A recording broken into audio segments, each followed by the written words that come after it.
Welcome to the Model Rail Replacement Podcast, helping you get to your onward journey. A friendly service that helps you get from A to B, or probably nowhere at all.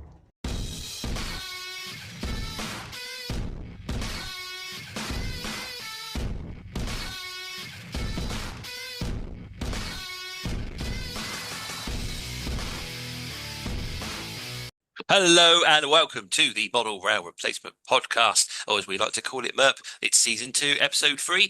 I'm your host, James, and with me is co-host and producer Sam. How are you? I'm okay. I'm slowly working on my secret project. But I'm not the only one with secret projects going on at the moment. Repeat have had a huge secret projects being slowly announced over the month, haven't they? So we'll talk a bit about that later. Yes. But how are you? Yes, I'm very good. So I finally finished wiring up the fiddle yard. That's the point motors, the control panel, and all of the power to the lines. So now I can finally push on and get the actual circuit finished so I can continuously run trains whilst I'm working. So yes, very, very excited. Although there's a lot of cables all over the loft. And those of you who have been following the fiddle yard build, there is a video coming for it. I've been probably the most, I've done the most videos in short succession because of this project. Yeah, but fiddle yard's done. Points are all wired up, so I can now move points without me having to use a 9-volt battery. So I'm very happy. Shall we get on to news? Yes, let's. Cool, right. Well, there's been quite a bit over the last week since our last podcast. I think we were a bit dry last week, but this week we're flush with news. So much so, I'm struggling to find it to start off with. I think we probably do need to go cover Rapido first. They're just absolutely flooding us with news, aren't they? Yeah, so I mean, there's been an announcement in the last 20 minutes, so they're definitely keeping us on par. Would you like to start with the Rapido, or would you like me to go with it? Yeah, let's go with Rapido. Yeah, so let's talk about that announcement that was 20 minutes ago. Because yeah, you're expecting something else, weren't you? You thought it might be something else, and bit of a curveball. So, I mean, you were listening on Monday morning, so way ahead in the future from where we currently are. And you should be well aware that Rapido have announced Ivor the engine, which I don't think anyone saw coming. And it's a sort of a set with wagons, various wagons to go with it. They've got buildings and 2D figures, so all based on the TV series of Ivor the Engine. And there's going to be a DC version and a DCC sound version. I think it's quite an interesting concept and it's a cute little engine, and I'm sure you could probably make quite a cute sort of little railway for him to run on, because I'd imagine that'd probably go around radius 1 curves quite easy with that 040 wheelbase. Yeah, don't get me wrong, it is a very cute little engine setup. The whole idea is great, and like you say, for some reason I've done that thing that we all do as hobbyists, where we get it in our head that it's going to be something else that's coming out, and you're ready for it to be the thing that you're after, and it's not. And I sort of looked at it and I was like, oh, what? But it is a very cute looking model, and yeah, that wheelbase. I will be shocked if it doesn't go around radius 1 curves, which I think for a lot of people would be quite a fun little idea of a little layout that you could make of it as well. But all of the characters that you get with the set are all cardboard cutouts as well, so that's interesting. That's something that we've not seen in a set. So yeah, I like the look of it. Will I go out and buy it? Probably not, but it does look very cool. Does look very cool indeed, doesn't it? So that's one of their announcements. They've announced a few other bits which are a bit more conventional as well. We've got the likes of a G&ER van and an LMS 20-ton iron ore hopper that was announced earlier in the week, which looked quite nice in expanding their ever-growing wagon range. I think the iron ores will be quite a welcome addition, especially if you sort of model the Midland Railway and you've got one of the Hellion Garretts, because they used to be stuck on those big long iron ore trains, so they'd probably go quite nicely with one of them. Yeah, and I think out of all of them, they're the ones that look the most.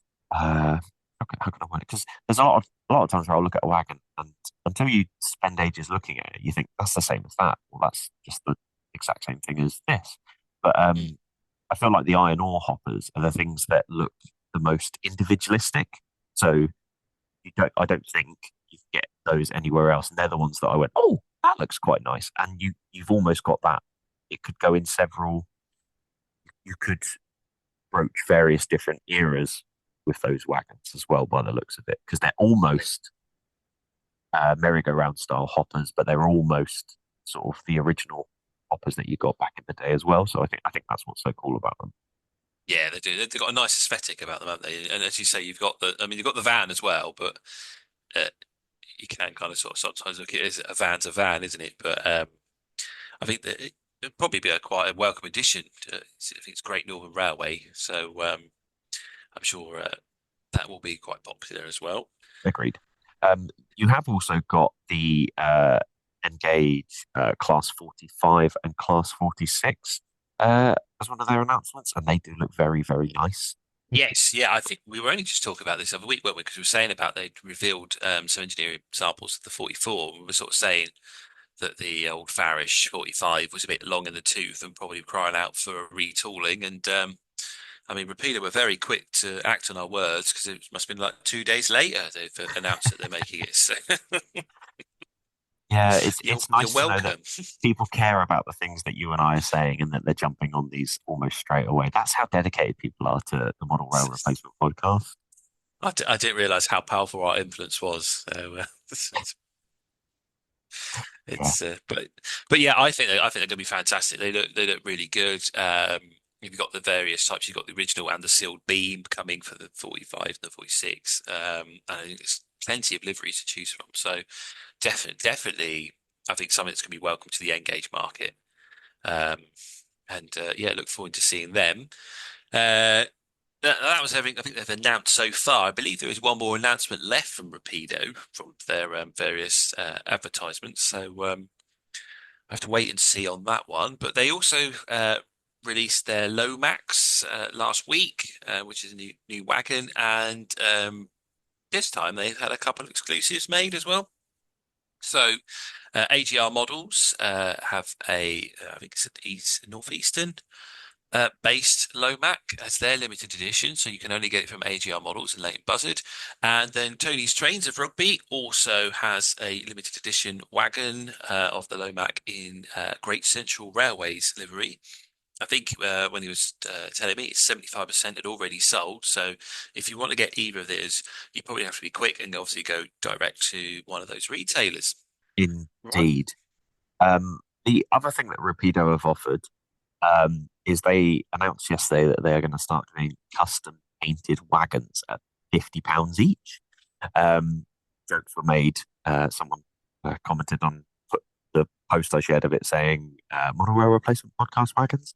For me, I don't think I love monorail replacement podcast enough to spend £50 on a wagon for it. So I'd be shocked if there's people out there who are. I don't know how you feel about this, James. Yeah, yeah. If there's people out there that do feel that way about monorail replacement podcast and want to pay £50 for us to have a wagon, then well, I won't feel bad about accepting that gift. I think it's quite a cool idea. I didn't know about it until obviously you'd mentioned it to me just before we'd start recording. So I'm not massively familiar with what they are offering, but there's definitely a temptation there to have a look and see what's on offer and see what you could get because I don't know if they're limited by copyright or whatever. I suppose they probably are, but I mean, I'm sure there's a few modelers of another character that might want certain wagons made up for them based on what's featured in some of the books, so to say. But I don't know. Again, licensing agreements might prevent you from doing that. But otherwise, yeah, I could. I don't know. I maybe be tempted. It'd be nice as a gift, wouldn't it? If you wanted to get someone like a nice birthday or Christmas present and got a personalised wagon with their name on it and something like that. It could be quite nice that way. But yeah, it's definitely a very expensive venture if you were looking to get a rake of them, I suppose. Yeah, that would. I mean, I guess it's the same sort of thing of obviously Depot have been doing like the D-Day. Depot, especially this year, I feel like they have blown it out the park with how many exclusive wagons they've been producing for not just for themselves, with the sort of the Marmite, the Bovril, Oxo Cube, the chocolate bars and stuff. I mean, if you look back at the last year, like since January, how many different wagons they have done for companies and stuff like that. It's a lot. Not to mention the private ones that they've done as well. So it's cool that someone is doing it that will cater to, like you say, if uh, if I had an anniversary or something coming up, I would easily recommend, oh, there's a special date coming up. I wouldn't mind one of these wagons, sort of thing. But doing a whole rake of it, not so much. I mean, I begrudge paying £50 for a coach, let alone for a wagon. So because they're 5 plank wagons, I think they are. I've just tried to have a look on my phone to see if I could find the original story that I shared, but I can't find it. But yeah, I think they're 5 plank wagons that they're going to be doing. Well, yeah, it does sound steep, but I think when you bear in mind how much the wagons are individually when they're like sort of in, I don't know, Southeastern Railway colours or something like that, I think repeater wagons are looking usually around the £30 mark anyway. So maybe it's not that too much to ask for Right. just to have that little extra detail. But yeah, I might have a look into it and just sort of see and have a think. Maybe we'll see. But yeah, I think it's a nice idea. But yeah, as you say, your depot have been doing loads. So I'm surprised that tooling hasn't worn out with them out of vans. They're still using the old plastic kits. There's some poor person having to build all of those Airfix kits of the ventilated wagons. Yes, that's it. uh, yeah, yeah, it's a nice idea, definitely. Right. Well, that's Rapido covered. There are other manufacturers available. In fact, they've also been doing a few announcements of their own. So Bachmann done a couple this week in their Graham Farish range, announcing a new post coach. Which I apologise. All I've written in my notes is post coach. I'm not even sure what type of coach they've announced. And the Class 41 warship, which is looks good. I mean, I always quite like those warships. There's something quite brutal about their design. I like the 42s as well, but the 41s, because they've got that sort of more square edge about them. I think they'll be quite welcome to the Engage market. Yeah, and I especially think when it comes to easy early diesels and especially Western diesels, there's definitely a calling for those type of vehicles. So yeah, I agree. They look great, and they're the sort of early diesels. They look great on a heritage rake. They look great pulling a lot of various different things. So yeah, I think in Engage, nothing wrong with one of those up. I don't think. Yeah, definitely. I think the post coach was a Potts off the top of my head. But yeah, it will be welcome anyway.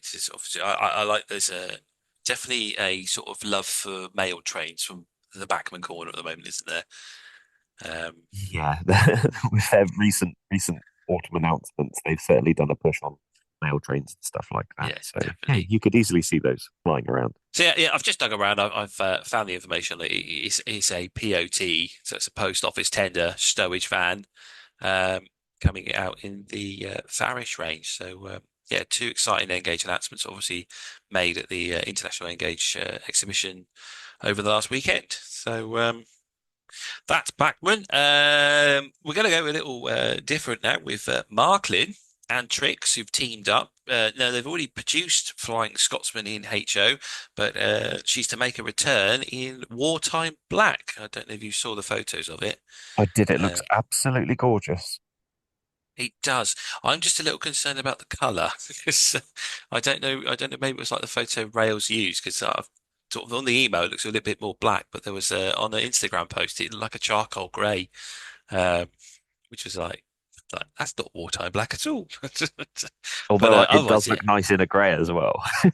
yeah, that's it. Everyone likes a fictional livery these days, don't they? So It's the Volkswagen gunmetal grey edition of the Flying Scots. but yeah, but I'm sure many HO modelers will be quite, want to have Flying Scotsman in the right scale for their layout. We'll be quite pleased with that one because I suppose I don't know. I don't know. You'd know if HO American and HO European are probably 2 different scales, aren't they? So I don't know if a HO Flying Scotsman would be suitable for an American layout, or if it's just going to have to go in your German layout. No, I think it does fit on both of them. I think it is very much a case of we, as the UK in Double O, we're the odd ones out. I think HO American and HO European are the same. Oh, there we are. That's all right then. So there you go. So yeah, our American cousins across the pond can also purchase this HO Scotsman to go on their layout, and a bit more prototypical that one, I suppose, because she did run over there. So yeah, that'll be nice to see. I think. What else have we got? A day poll. Because obviously they were at the International Engage show as well. So I don't think they had any announcements, but they did have their engineering samples of the upcoming West Country and Battle of Britain. Yeah, they look something. I don't. It's weird. Some of these engineering samples I look at and they look better sometimes than the double O versions of it. And I definitely saw the Battle of Britain and the West Country class samples, and I thought, oh God, they look great. And then I saw it was Engage. I was like, oh, I don't do Engage, but they do look absolutely outstanding. Yeah, they did. I mean, yeah. So I got to see them at the show, and they had one on the demonstration layout running around, and they look absolutely gorgeous. They've been a long time coming. I think off the top of my head, they were originally announced in 2012. So we've been waiting 12 years for these to arrive in Engage. But they were like that, the period where Daypol were doing a bit of land grabbing. I think there was they just announced that we're going to make this, and this, and then after a while they kind of went, yeah, bitten off more we can chew here. We're just going to postpone these projects, and they've gradually drip fed them through. But it'd be nice to see it come to the Engage market. It's definitely something missing for the Southern Modeler, and they do look absolutely fantastic. So yeah, I'm looking forward to seeing them. Um, and they are something that I'd say would tempt me back into Engage, something like that. Hmm. Just from the look of them.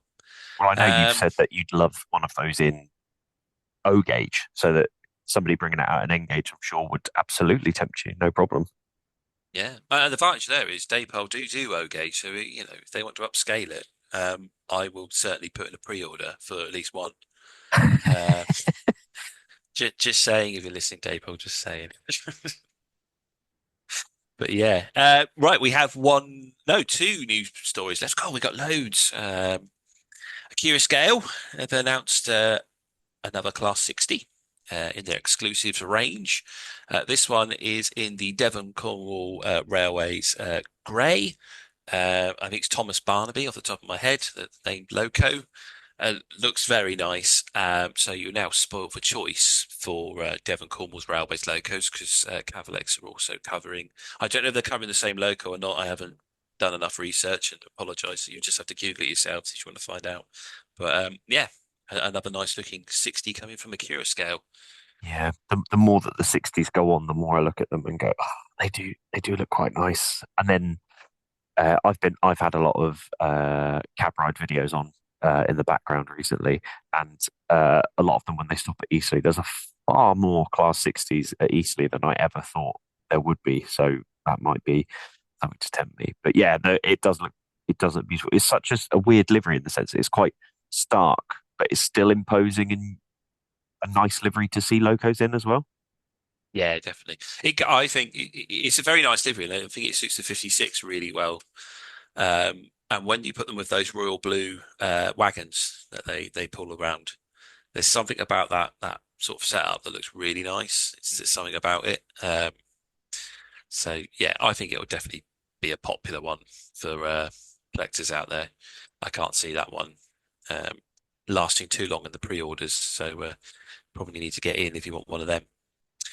Right, our final bit of news. When we're talking about Daypol making lots of wagons in various liveries, etc., fictional. They've done it again, haven't they, with Rails of Sheffield, and teamed up with no other than James May with the James May Gin Wagon. So this is obviously based on James May's gin that he produces. The wagon's got the label of the bottle on the side and is available exclusively from Rails of Sheffield. So that was a bit of a not so much of a curveball I expect as either the engine, but still an unexpected announcement of the week. Yeah, wasn't expecting that one, and it's a six wheel tanker as well, which also for me threw me a massive curveball. But it looks nice, very pretty, and if you like James May's gin and you like trains, it's not a terrible decision to have one on your layout. No, it's definitely not. Definitely not. It's always nice to have something a little bit more fun on the layouts. You don't have to take it too seriously, do you? All good fun. Right. Well, that is the news for the week covered. Hopefully, unless something just slips through the emails in the next 10 seconds or so, and we've got some more to announce. Okay, so that does us for the news. That wraps us up nicely. Unless, of course, someone wants to announce something in the next sort of couple of minutes whilst we're still recording, because yeah, as I say, it's becoming thick and fast over the last week. But this week's episode is an interview episode. So we have Greg from Ebsworth Street, and he is going to be on shortly after we take a short break.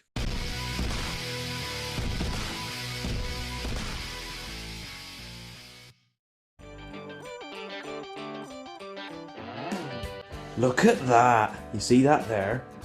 The super shiny diesel loco that's coming this way. Yeah, I see it. Isn't it beautiful? So fresh, so clean, like it's straight out of the box. I mean, yeah, it's nice, but I prefer it to have a used look to it.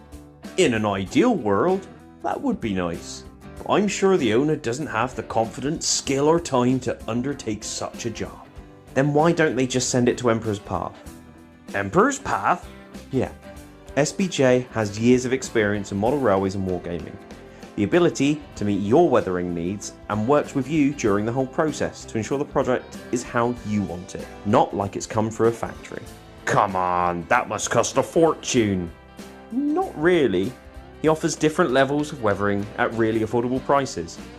I've got my whole fleet weathered by him. My loco's got the full treatment, whilst my rolling stock just a dusting with the airbrush, and it looks really authentic. I might just get a quote. How do I contact him? You get him on Instagram at emperors_path, by Facebook, Emperor's Path, or emperorspathcontact@gmail.com. Emperor's Path Weathering. If it's not filthy, let's change that.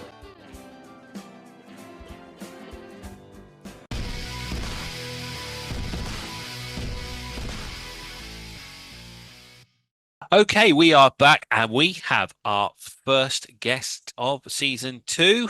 You all seem to enjoy the interview, so we thought we'd carry on with it. Today we have Greg from Ebsworth Street. Now, if you don't know Ebsworth Street, he's on Instagram with over 2,000 followers, getting very close to the 3,000 mark. Greg, how are you? I'm very well, James. How are you? I'm not too bad. I was just telling Sam actually. I've been going out on a bike recently, and I sort of rode up the hill the other day, and the chain slipped off on the hill, and I smacked my knee in the handlebar. And I went up the same hill today, and at the exact same spot, the chain slipped off, and I smacked my knee in the handlebar. So apart from the immense pain in my knee, I'm all right. Third time lucky. When you going up that hill next? I'm going to go the long way round and just avoid it from now on. So, welcome to the show. It's great to have you on. Would you like to just give people listening an idea of who you are, what you do, what layouts you've got, etc.? So I'm Greg. I am what they class as the guru behind Ebsworth Street. So I originally started model railways, believe it or not, when I was 2. Started from obviously Thomas the Tank Engine and grew up. And then over a period of time, I decided I wanted to get more heavily involved. So I joined my local model railway club, the Beckenham and West Wickham Model Railway Club, and started off with Engage 00. And then over a period of time, the Engage kind of died off in the club because it was more 00 heavy. So I got rid of all my Engage and then started with 00, and went more into the modern side of stuff. And we had a lovely layout called Halton, which was 32 foot by 10 foot. Fantastic exhibition layout, but it was really sad that one of our founding members sadly passed away. So after that, the kind of love and the heart of it kind of died with it. So I then decided I wanted to build my own layout, and hence the name Ebsworth Street. So it's a road near where I live. So I decided to build this fantastic modern image, 32 foot by 10 foot by 16. And then it just basically grew from there. And then during COVID in 2020, obviously I had to self-isolate. And someone said to me, why don't you show what you do? And I was like, what do you mean? He went, well, you've got Instagram, you've got Facebook, but you haven't got YouTube. So then I just started doing stuff on YouTube. And then over a period of time, it then kind of not blown up, but it become a little bit, oh, I recognise you, and that. So I've done stuff with Hornby at the Model World, so I've been on TV. Also in the latest series of Little Trains and Big Names with Pete Waterman. So I was in the Francis Rossi side of it, because Francis Rossi actually lived in Forest Hill, not far away from where I am. And we helped him get his layout up and running. I've done stuff for Jules Holland, so quite a fair amount of people that I've done stuff in the famous side of it, which is obviously great, because obviously I see them as an individual, not as a famous person, if that kind of makes sense. You know, you get the down to earth side from them. And then over a period of time, in the Model Railway Club, I got more heavily involved. So I'm the chairman, I'm now the exhibition manager. I do all the social media side of it as well. So I know how hard it is for you guys when you do all the editing and when you want to do your filming at shows, James. So hats off to you. And I remember you done a little video of my layout, Gordon's Lane at Demu, where one of the trains kind of went through the signal in the wrong sequence, but we'll gloss over that bit. Yeah, be fine. It's only I noticed. Which is fine, and it always is when it's on camera. When no one's watching it always happens like that. But you know, it's for my sanity. It kind of pees me off, because being an ex-signalman, S&T, jack of all trades, master of none. I want the signalling to be right, if that kind of makes sense, because ultimately we have a lot of railway professionals that also are interested in this side of stuff. So on my layout, Gordon's Lane, I've got proper track circuiting and interlocking and signals, and obviously, as you can imagine, taking it out on the road in a van, bumping up and down the M40, somehow doesn't always tend to work. And obviously I've gone for screw terminals this time round, so we're still trying to perfect the art of electronics on the move. That's fair enough. I appreciate the hard work that goes into that, because I'm the same. I want working signals in the correct sequence, because once you know, don't you? And it's so yeah. What you've hit the nail on the head with that one, James. Once you know, you definitely know. As a signaler, you know the sequence, you know your panel, you know how it works. And once you get that layout and it's running, and you see the trains go past, and you see the people notice, oh, that signal just gone back. And that is the excitement that I get, standing back and watching people enjoy my little cookie ideas that I get in my brain, of building layouts over the period of time. I've done weird and wonderful ones. I've got a little one called Tramlink, which is based on Croydon Tram. Completely fictitious, just basically just showing that what you can do in a small space. Has that one been on the exhibition circuit? It has, believe it or not, that's my most popular one. Really? I think I've seen it.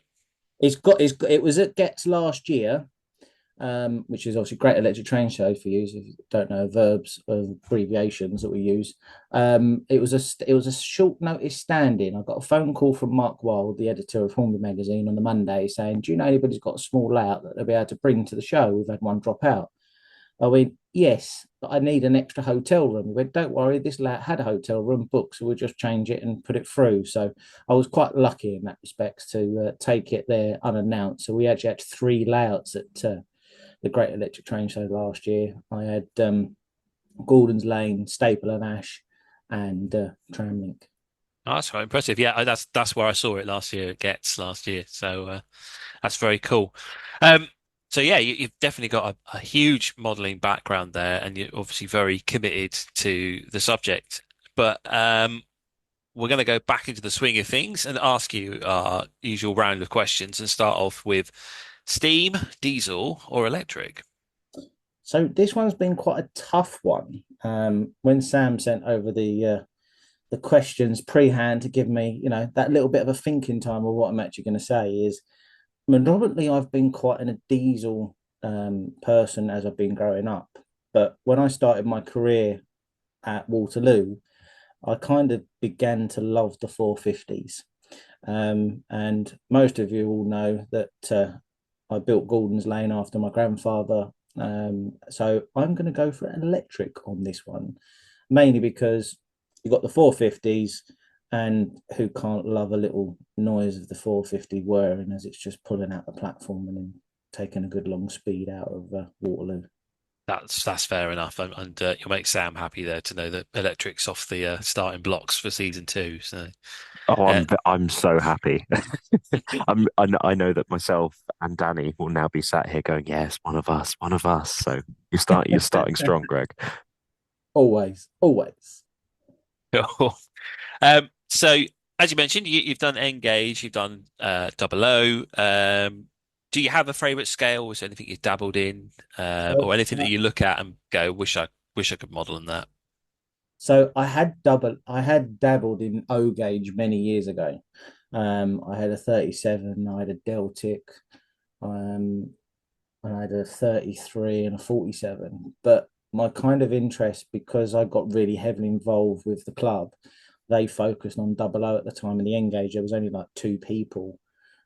So I kind of gone to double O, and I know it's the standard one as we go through it all. I have got some 009. It's sitting in a box. I haven't done anything. But the club has actually started building a brand new 009 layout. So fingers crossed, hopefully I should be able to get my 009 dabbling in. But for this one, it's definitely going to be double O. Double O, yeah. Oh, I'm sure if we come back in a year's time, once that 009's running, you might change your mind. You never know. I quite like that scale. It's mentioned that the 450s, you really enjoyed them, and that's the reason you've picked electric. Would they come under your favourite loco that you own, or is there something else? No, they don't come under my favourite loco, which is probably a shock to Sam because he knows how many I've got, and probably Max and Danny because they all know that if I get a chance to buy a 450, I would. My favourite loco that I own is actually a Tampa. It's an 0816 Tampa, which was the Clockwork version kits. I'm very lucky that a mate of mine who owns Framework TMD, Michael and Dan, I found this kit online. I bought it and I gave it to him, and he sprayed it up for me. And I also had another one made by Bob, who used to do oversets models. Obviously, he's kind of stopped doing it now. So for me, a Tampa is a vital part of the railway. I work on the railway, understand it, and things like that. I worked alongside this particular Tampa for quite some time, so I managed to get some quite nice photos of it.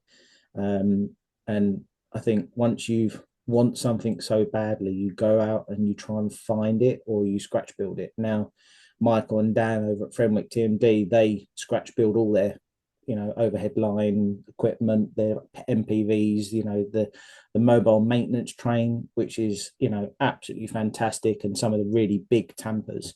So when I found it and become really good friends with him, I said to him quite nicely, "Can you build it for me?" And yeah, he did, and he put lights and sound in it. So that is my favorite loco that I own, and most expensive. I'd imagine it is, but that does sound very cool. And yeah, it's a curveball to come out with a Tampa, but your reasonings behind it, with it being so personal, it makes it a great choice, I think. And Tampers and just general on-track machines, I think, are so poorly modelled in the aspect that people tend not to have them on the layouts. But if you go out and you look at the real railway, they're everywhere, and there's a good chance if your train's putting on a platform, you'll see at least one machine go by, especially if it's like on a Friday when they're all getting ready for the engineering work on the weekend. So, yeah, I think that's a brilliant choice. I really like that. Awesome stuff. So that's your favorite that you own. What about your favorite that you don't own? So this one is going to be quite an unusual one. It's actually a 69. Mainly because where I used to work for GBRF, obviously they're coming out from Backman. I actually got the very chance to actually sit in the cab of 69001 when it was actually in the works, and I was part of the business implementation team for GBRF. So it gets me a little bit sad when you see it, oh, what happens? Could I still be in at GB? But that is one that is definitely on the list. Well, there's not just one. I think there's about every single one that they've announced will be on the list. So fingers crossed, hopefully the later part of this year or beginning of next year that the favourite loco that I don't own will be in my possession. Yeah, no, I know the ordeal you're talking about because I've done the same. I sat there and I can't decide which livery I want because I'm tempted with BR Green because that's the one I've seen. I clocked it at is it Riddles Road just before Doncaster, the Yeah. depot there.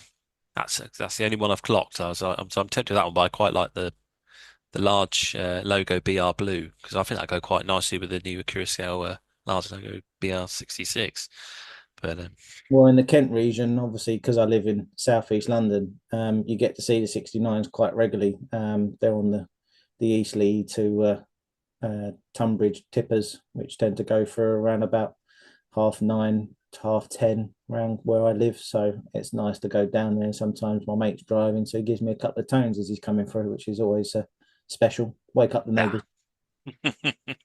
awesome. That's very cool. Yeah, I'd like to see a few more 69s. I don't think they come around my patch very often, if at all. But one day, maybe. We'll never know. I get the 68s, I suppose. Yeah. Right then. So, as you mentioned, obviously you're a member of the Model Railway Club. You've had various layouts under your belt. Is there a favourite project you've undertaken so far? I mean, obviously it doesn't have to be a layout. It could be something for a layout. What's your answer? I think I'm going to go completely the opposite way. Um, because I've been heavily involved in my model railway club, and I've built loads of layouts, I've sold loads of layouts, I've done work for people. For me, it's because I'm now the chairman of my own club. It's when I put on an exhibition and you see that first door open and you see people walking through that door and you see the kids and general public and adults, families just enjoying the atmosphere, enjoying the displays that you've put on. That gives you so much really good satisfaction. So the one thing I would take away from me, that is my favorite project, to give something back to the community and us as general public, that just, oh, there's a flyer, let's go and have a look. I done my first show last year in October, and it was quite a tense time, I would say.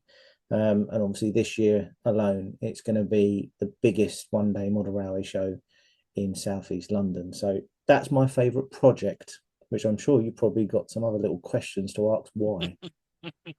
Well, no, it definitely surprised me because yeah, obviously we would expect usual answers of it being a kit or a scratch build or something like that. But yeah, no, I didn't even consider that an exhibition could be the answer. But it's a good answer. And yeah, it, it must be satisfying. Then I take it, as you say, to watch those people come through the door. Is there anything that you particularly hope for when you put these together? I think when you put a show together, the hardest thing is you just hope that all the people that you've invited turn up. And it's when the last ones come through that car park door and they take their information pack, and then that front desk then goes to the main desk where the paying desk is, and then you give out all the wristbands, all the information sheets, and you announce to them show opening in 10 minutes time, and then you go out and the main door. And I think that the hardest one for me was when I walked out that door in October last year, and I just saw the mountain of people. There must have been at least 150 people standing there before 10 o'clock. And that really did take me back to think, well, right, okay, I've done the advertisement right. I've attracted to the right people that want to come and enjoy the show. And then as they were coming through, we was asking them, where did you see it, and things like that. And it was quite amazing how many people found it on social media, through lettering, through advertisement in newspapers, and just picking up a standold leaflet or just going online. And I think as a change in society, we've got to change as model railway clubs to evolve and make the project of an exhibition to be more inclusive of everybody, to get that out there so they can enjoy that. You go to shows and sometimes if you think, oh, this was a really bit of a poor show, what's let it down, sometimes it's just having that right balance. And it is so hard for the exhibition managers that run all these exhibitions far and wide all across the UK. I've been very fortunate that I've gone as far as Scotland and all the way down to Exeter in Devon. So I've seen the scale of layouts and trade stands, societies, demos, and everything. So, I think for me, it's to tell all the exhibition managers keep doing what you're doing, because obviously we are a vital, little project for our local communities and members to enjoy. Yeah, definitely. I can imagine it must be really hard work to put something like that together. Everything that you need to consider, booking your layouts, all the admin that goes with it. And yeah, so hats off to you for doing that. And I mean, obviously, I when I do my videos of exhibitions, I try and encourage people to go. And I think from my point of view, when I go to shows, I think there's definitely a change in audience, and they do still seem to be quite alive. Do you notice the same? Do you know, is there a different sort of dynamic coming through of clientele that want to see model railways? I think the different demographic of people are coming through. They're more talkative. They're more asking questions on how you do this, how you do that. I remember going to Worley in 2009, and it just didn't feel like an exhibition over a number of years. But then when I took my layout there in 2018, I took Ebsworth Street there, it felt like more of an exhibition. Now, I don't know, is that because I went there and I was exhibiting, but I'd been there every year up until that point. So you kind of get to know the standard regime. But obviously, when Paul Jones was exhibition manager for Worley, he wanted to make it more interactive and get people to talk to people. Whenever I operate my layouts, you'll always see somebody at the front with a controller. And if anybody wants to come along and we say that they're interested, they go, there's a controller. Get them involved. If we don't do that, we're never going to get, the youngsters with smartphones and, DCC. It scares some people that have been analog for so many years. And over a period of time, you kind of got to bite the bullet and just get on with it. That kind of makes sense. Yeah, no.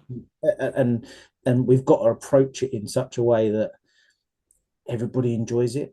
And I always say to people, give me feedback, let me know what I've done wrong. And the only thing that I had from my show last year, which is quite funny, is where was the seating area? There was no signs. So that was one of the hardest things for me, is just take that little bit of criticism back. Well, that made my life 10 times easier. Yeah, it's not too bad of a criticism, is it? But yeah, I agree with you in regards to standing at the front and that interaction. So we just came back from the International Engage show over the weekend, and there was a couple of layouts there that did exactly that. There was someone at the front with a tablet, and they said to my lad, "Do you want to drive the train?" And then show him how to do it, and that's it. And that's what he really looks forward to when he goes. He wants to drive the trains on the layouts. He doesn't want to just look at them. He wants to drive them.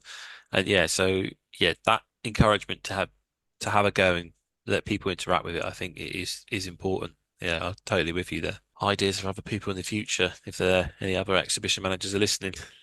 We shall move on to what is your next hobby purchase? So this one's going to be quite difficult, mainly because one, I'm on a buying ban because me and the other half want to buy a house, and I've pretty much got a lot of the stuff that I want. But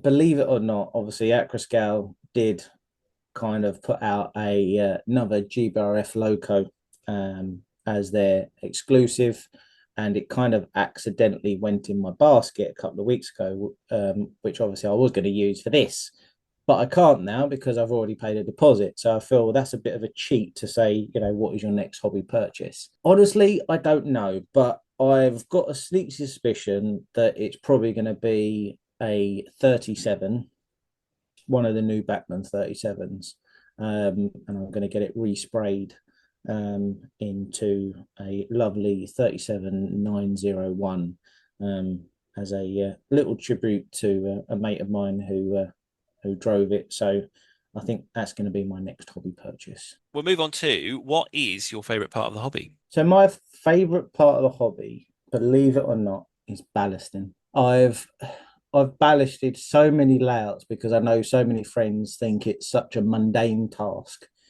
But for me, I just stick on some tunes, lay the ballast, get myself a paintbrush, and then mix my water and PVA glue mix and just ballast away. Um, I remember during lockdown, because the weather was quite nice and I was outside in the garden, we built a test track down the club. And obviously, you can imagine this 12-foot oval, 4 tracks, needed a hell of a lot of ballast. And I mean, a lot of ballast. And I was worried that I wouldn't be able to order enough um, to actually get it all done. So I was a bit scrimping and saving in spaces. And I actually managed to ballast all of the bits of track and laid it out to dry in the sun quite nicely. And, you know, the art of trying to do ballasting round a third rail is difficult enough as it is, let alone trying to do it round points. So you can probably imagine everybody, you know, puts masking tape over the set of points. Some people ballast in the points, and then you then got to dig out the ballast between the web of the rail and that. But that's my favourite part is, you know, doing the ballasting, because that's when I think it really brings it to life. Yeah, it's an essential stage, isn't it? But yeah, I'm indifferent to it. I don't think I hate it as much as some people do hate it, but I don't think I can join you and say that I love doing it. I think there's other elements I prefer.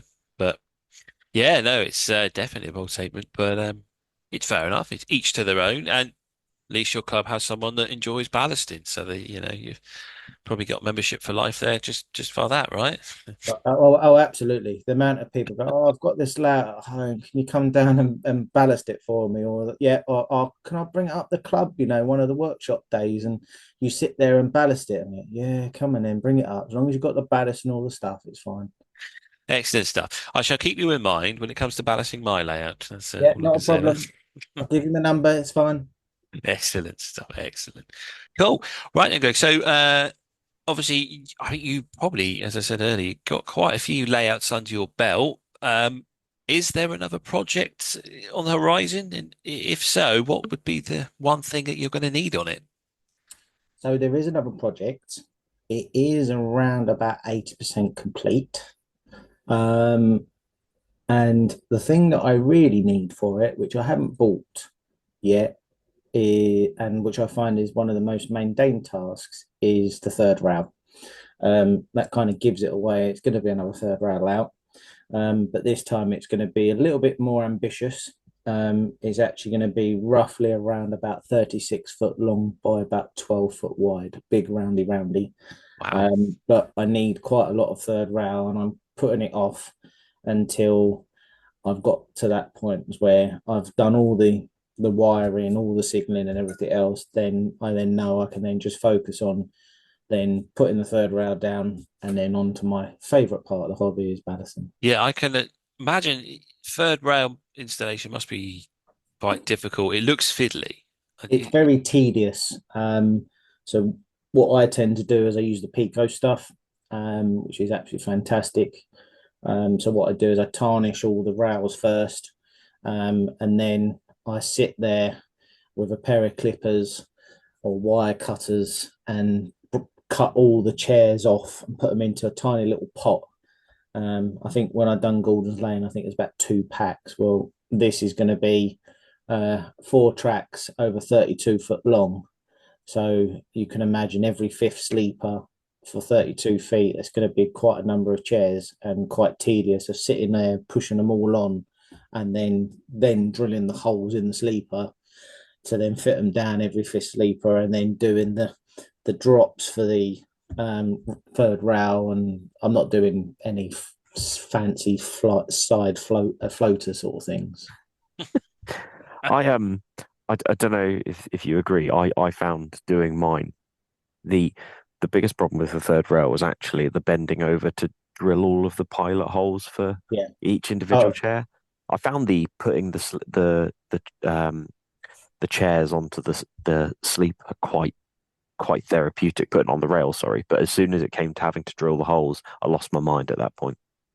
oh yeah, absolutely. You know, we built Betwick, which was another that's part of the club, which is third rail, and we've got 5 platforms, 2 lines coming in, loads of point work and everything else. Doing the tiny little bits, they're fine, but it's the long bits that take the most time. Me and Dave spent about 2 hours just putting all the chairs on, and then I think over 2 days we've done the whole layout, and the layout is 24 foot long.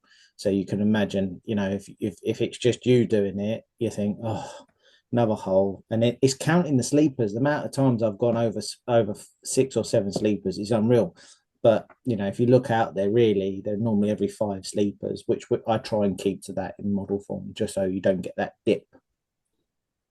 That sounds almost as probably worse than the sleeper spacing, which I did once, and then because I keep reusing the track, I keep having to do it, and I regret it. I really do. It's such a horrendous task. So yeah, I think I'm going to stay away from third rail modeling for the time being because Just do a it's tiny little, just do a tiny little bit, and then you'll feel mine and Sam's pain in in doing it. I feel like I lose my mind. So But cool. I look forward to seeing the project though. It sounds awesome with the size of that layout as well. I take it's going to be at exhibitions for everyone to see in the future. that's the general idea. Once I've been a bit crafty with this one. Is obviously you saw Gordon's Lane up at Demu, and it uses the same fiddle yard. So what I've then done is I've put another 10 foot in the fiddle yard. So it means my fiddle yard is actually 32 foot long from end to end. Uses the same curves. So all I had to do then was basically build the front of the layout, which is where the main scenic section will be. Yeah. Yeah, I like that. I'm actually thinking of doing something similar with my own home layout and say changing the scenic port and just using the same fiddle yard. So yeah, I like that idea. But yeah, I look forward to seeing it. And I'm sure many of our listeners will too. Awesome. I'm now going to ask you, what is the one hobby item you'd encourage everyone to buy? Um, I'm gonna say membership at your local model rally club. Um, I would not be in a position where I am now without learning the skills, the experience, the knowledge that I've gained from being part of, my local model rally club. We had a fantastic times at shows, and we have a good old laugh, and it's such a great community thing that you spend 80 quid is what my membership is for the year, and you go there and we've even got a WhatsApp group. You type on there and everyone messages you back with the same sort of thing, or same answer, or same, I've got a problem with this control and that. I think they are the one thing that, for me, I'd encourage everybody to join the local model rally club. They do associate members, so people that want to just pay 20 quid or 30 quid as a donation, that get that newsletter as well that we do, is vital, because without these clubs we won't have these little exhibitions. We won't be able to share the knowledge and the understanding. Is how many times have you come down to a point where you needed a loco or a unit speed matching, and Sam will know that, because he asked me very kindly at a couple of months ago when he was coming down to the Chatham show, can he bring some units down for me to speed match? And of course, that's where I've learned all this sort of vital information, without watching YouTube or learning from other people. Yeah, I think that helps sometimes, doesn't it? Because you can watch a YouTube video, but sometimes practically being there and someone watching you try and do it, and they can go, "No, this is what you're doing wrong. You need to do this, etc." You don't get that interaction with YouTube apart from maybe a very delayed run of comments that might not even get you anywhere. So I can understand that, and I know a few people which have already been trying to badger Sam into joining his local club. Unfortunately. Uh, Lyndon, by any chance? we've managed to go into season 2 before we've named and shamed him on an episode. But yeah, Lyndon is relentless in getting me to sign up to his model railway club, which hats off to him. the club itself is lovely. The people at the club are outstanding. So they're a model railway club. Me personally, I just couldn't go every week. It's just not in my wheelhouse of going every single week. But And that's fine, And it's weird because someone said to me the other day, "How far does your membership come from?" I said, "Well, we're based in Southeast London, in Beckenham. I've got members that live in Dill in Kent, Canterbury, Herne Bay, Stevenage, Cambridge, Ali Pally, Oxford, and we don't see them every week, but we're still all in contact because we've got the WhatsApp group, we've got the Facebook page, we've got our newsletter that comes out, and that's a community in itself. And I think even if you could attend like once a month, we've got a lot of guys that, work on the Royal Railway or, have got family commitments. They can only come down once every 4 weeks or once every 2 weeks, depending on their rota system. So that gives them a night of playing trains. As someone said to me the other day, I said, no, it's a model railway. We don't play trains. It's a model railway, exactly like the Royal Railway, and we even have failures. So yeah, I get that, and I know why Lyndon's so relentless. So, but he's a good heart, and yeah, I'm sure he'll be smiling when he hears this, Sam. Yeah, I was going to say I met Lyndon the other week at the Didcot show, and there he was trying to encourage me to encourage Sam to join a club. So, but yeah, I didn't. I've never considered that you could just join one that was further afield than what you actually live in. Because my excuse would be Banbury would probably have been the closest to me, but that club's now gone. But yeah, I suppose there's not a really excuse when you can just join one a bit further afield and just go when you can. So yeah, I think that's a great answer for what to encourage people to buy. And as you say, without these clubs, we're a bit more on our own. It's a bit more isolated, isn't it? We're just Oh yeah, sharing. absolutely. Yeah, it just be down to sharing on YouTube, which is great and all, but it doesn't beat seeing a layout No, in real no. life. And I also think that, if we didn't have this sort of connection, would I have met Sam? Then would I have met you? Would I have then met Lyndon? And I think because it's that community side that you get from shows and the banter and the fun of, I know that Lyndon didn't like me at Chatham because obviously I had music playing on before we started the show, and then obviously on my Ebsworth Street I've got 2 screens each end, and it actually then plays my interview that I had with a BBC reporter up in Scotland when I done Model Rail Scotland in 2020. Um, and he hated it because when he turned around, all you could see was him just putting his hand up, waving around. He went, "Did you have to play that?" But yeah, the thing is, it's there for me. That was giving the basics of why the layout was built. I know it kind of annoys my team that they hear my voice every 20 minutes, but then if I'm not by the layout, they go, "Oh, where is he?" sort of moment. That's fair enough. Um, cool. So, talking of exhibitions, then, do you have a favorite exhibition? And is there a layout that's also, one of your favorites? I mean, when we say that, it can be any layout. You can see it in Railway Modeler. You can see it on YouTube. I've never really had a favorite layout, but layouts that I do appreciate, and I tell you something, if anybody gets a chance to go, is Miniature Wonderland. It was an absolute minefield. The detail, the realism, the planes taking off. Yes, okay, you get the 2 little poles making it go up in the sky. I dragged my other half there at 7:30 in the morning, and we didn't leave until 3:30 in the afternoon. So you can probably imagine the the best pleas on his face, but he understood the difference. And for me, I was just so taken back by the craftsmanship of what they've done, and if I could get anything like that, I'd be over the moon. But there are a few layouts out there that do, absolutely tick my box. You've got Tunbridge West Yard, by Paul Wade. Absolutely fantastic sort of layout. Fenwick TMD. Excellent for on-track machines.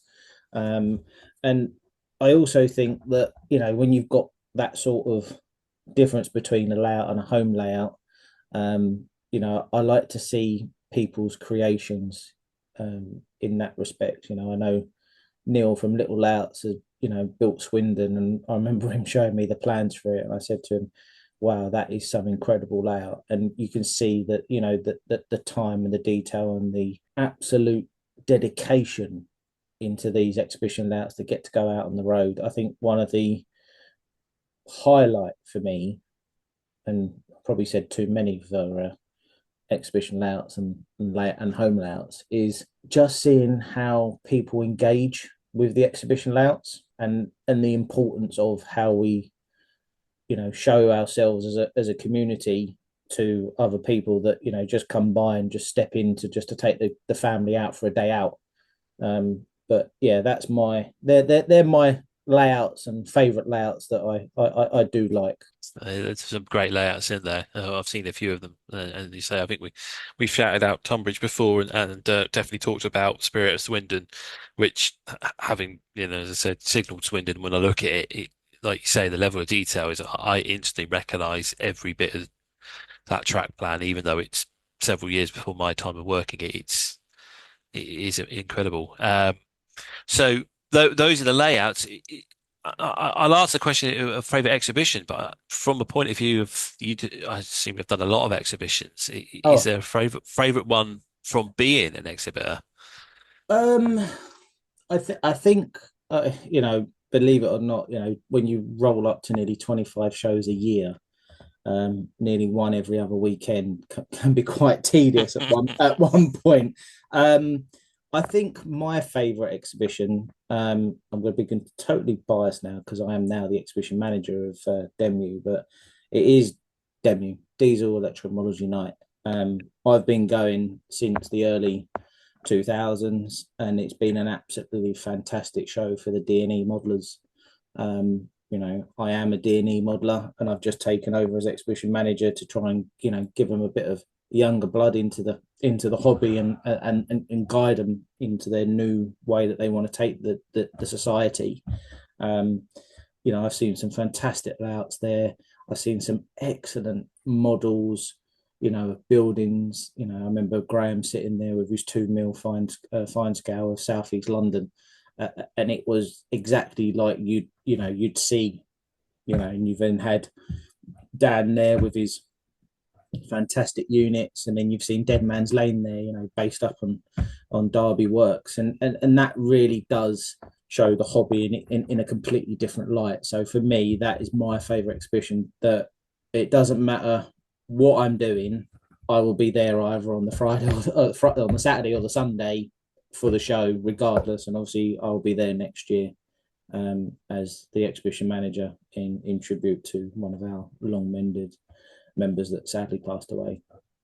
That's a very cool choice. I love DMUs. It's usually falls on the weekend when I'm working, but for the last couple of years I've been able to go, and it's instantly become one of my favourites. And like you say, if you're a diesel electric modeler, it's right up your street. But I think even if you're a steam modeler, it's still worth going and just experiencing and looking at the layouts that people build. I always find it a bit strange that someone's quite against looking at a certain layout because it might be in a certain gauge, or it's continental or something like that. And I just feel that's so narrow-minded, because railway modelling is railway modelling, and you can get such brilliant ideas. And I think that's why when me and Sam do YouTube shout outs, we do a lot of railroad channels, because American modelers have some fantastic ideas, which I think it should be more adopted over here. So I'm totally with you there in regards to DEMU. It's a brilliant show, and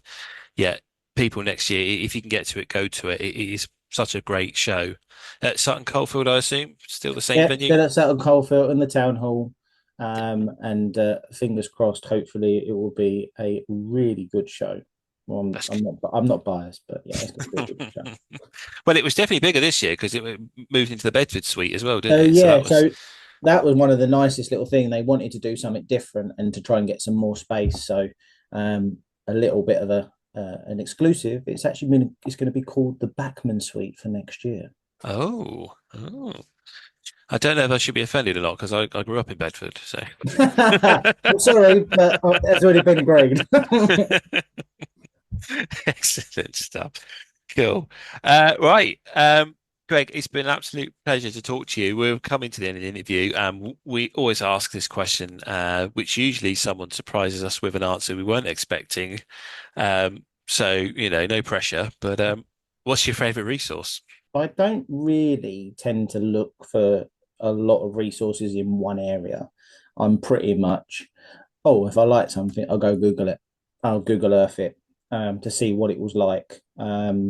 Or sometimes I just go out on the train and find it. But over a period of time when I was doing stuff for Gordon's Lane, the Wessex main line, is I actually spent a lot of time physically going out there looking at the infrastructure and to see how I wanted to populate it.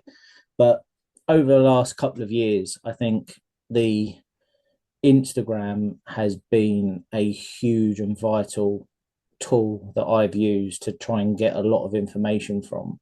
So for that, it's going to be Instagram because I think I spend too many hours on it as it is. But for me, having that information that I like that post, right? I go to that person. That person lives on the Wessex main line. I can go straight to their profile, and then I just know I've got some references. And a lot of my members that in group in my Gordon's Lane WhatsApp group go, well, if it run on Wessex, you can run it on Gordon's Lane. So that's where I tend to get all my information from at this moment in time. That's very cool. That's I think you're right. Once you've got the hang of it and you know where to look, I've got various saved folders for like layout ideas and stuff like that. So Instagram.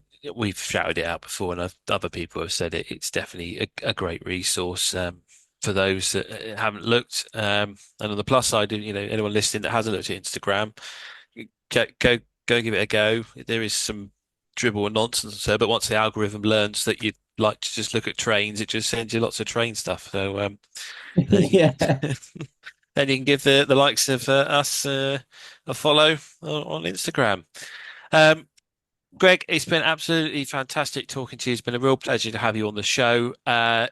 If people do want to find all your social media content, how can they find you?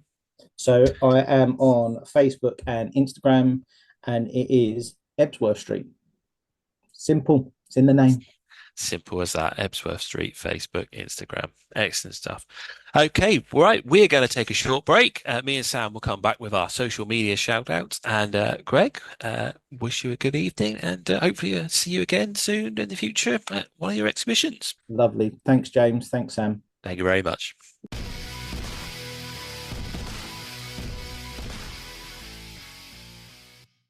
This world we live in is a wondrous and fascinating place.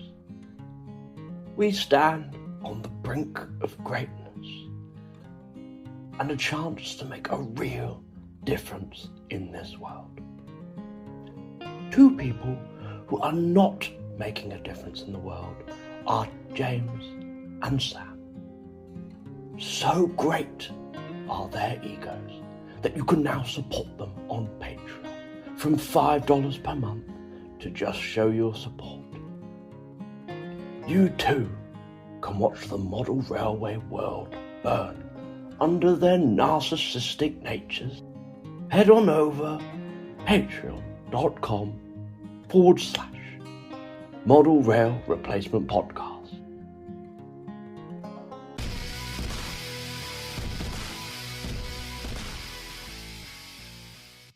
Right then, that was Greg from Ebsworth Street, and thank you very much, Greg, for coming to the show. Absolute pleasure to talk to you. Now, as Greg mentioned, he is exhibition manager, so obviously he manages a fair few exhibitions.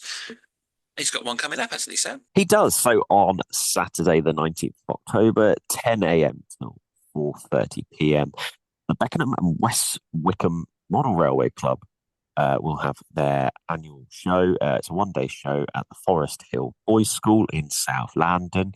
I'm going to this, but I'm not going to it as a punter. I'm going to it because I'll be weathering again at this show. So if you fancy getting your locos weathered whilst you wait, you can bring them along to the show, and I will be doing that. And I would love to see you and say hi, as well as the fact that there will be some fantastic layouts in attendance. Our friend Lyndon from Fairford Depot will be attending, and Danny from various medical units will be there. Sadly, Danny and I will not be together. It has been deemed that we are too troublesome when we are together, so we will be separate from this particular show. However, pop along. And Greg has said, don't forget, if you've listened to this podcast, why not buy your ticket in advance? There will be a link available where if you buy in advance, you get £2 off the entrance fee.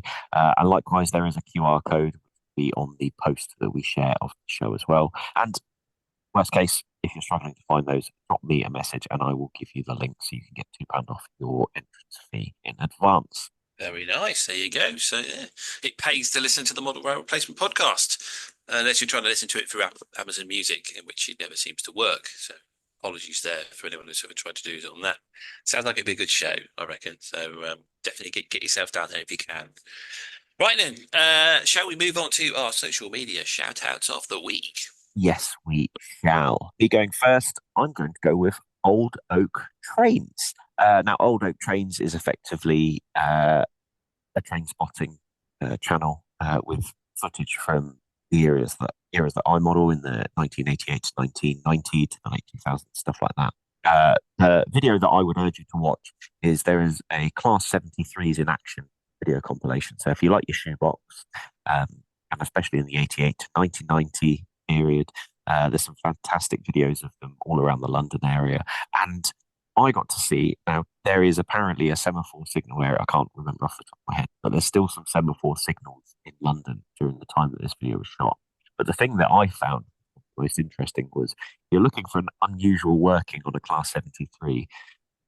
They were pulling, so it was an executive Class 73, so the Intercity style branding, with 2 Mark II E's or F's, followed by a 4 EPB in BR blue and grey.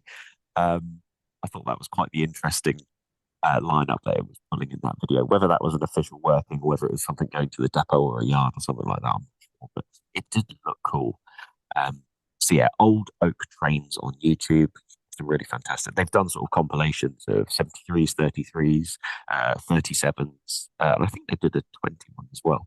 But yeah, definitely worth a watch if you want to see some fantastic, interesting trains being pulled. Oh, yeah, have to look at that one, Old Oak Trains. I was going to say, there are a few semaphore signals still left in London. You go around to Greenford, you'll find a couple around there. So, but sounds cool. Right. Mine is, I was going to say to Sam, I'm going to make this as a running joke of the podcast and see how many channels I can find with only one video to recommend. But this one is because it's a brand new channel and I promised I'd shout him out.